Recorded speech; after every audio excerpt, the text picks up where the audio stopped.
सीना तोरे छप्पन के सीना। Presented by Lovely Films Production। तोरे छप्पन के सीना पहले तो मुश्किल जीना। तोरे छप्पन के सीना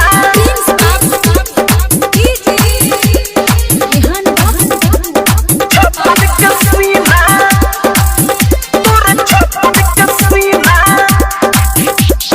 आप सुन रहे हैं अमित पटेल की आवाज में। छप्पन के सीना छप्पन के सीना। ढीला ढाला कोट बॉबी पेन हो तारू छोट दाते अंगूरी दबा के काहे काट तारू ओठ। चोली से चुअता पसीना पहले बा मुश्किल जीना। तोरे छप्पन के सीना अरे पहले बा मुश्किल जीना। तोरे छप्पन के सीना छप्पन के सीना के सीना। हरे ढीला ढाला कोट काहे पेन हो तारू छोट दाते अंगूरी दबा के काहे काट तारू ओठ। चोली से चुअता पसीना पहले बा मुश्किल जीना। तोरे छप्पन के सीना पहले बा मुश्किल जीना। तोरे छप्पन के सीना छप्पन के सीना पहले बा मुश्किल जीना। तोरे छप्पन के सीना छप्पन के सीना पहले बा मुश्किल जीना।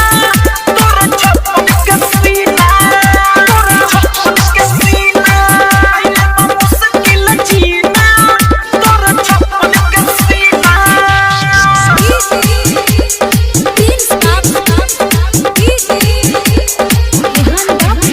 तोरे छप्पन के सीना। आप सुन रहे हैं अमित पटेल की आवाज में।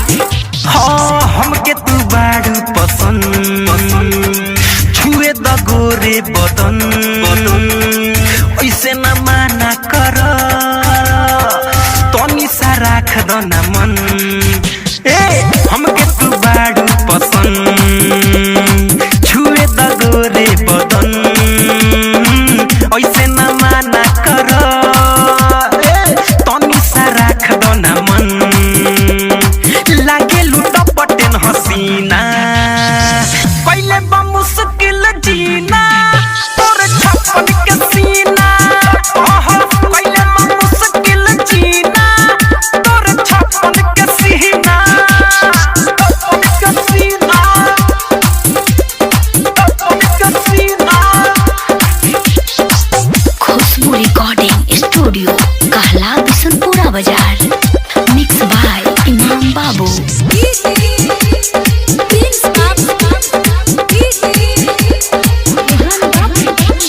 छप्पन के सीना तोरे छप्पन के सीना।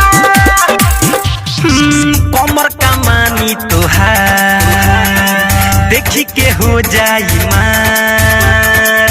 राइटर मैनेजर के प्यार करो तारू काहे बेकार। कमर का मानी तोहार देखी के हो जाई मार। राइटर दीवा करके प्यार करो तारू काहे बेकार।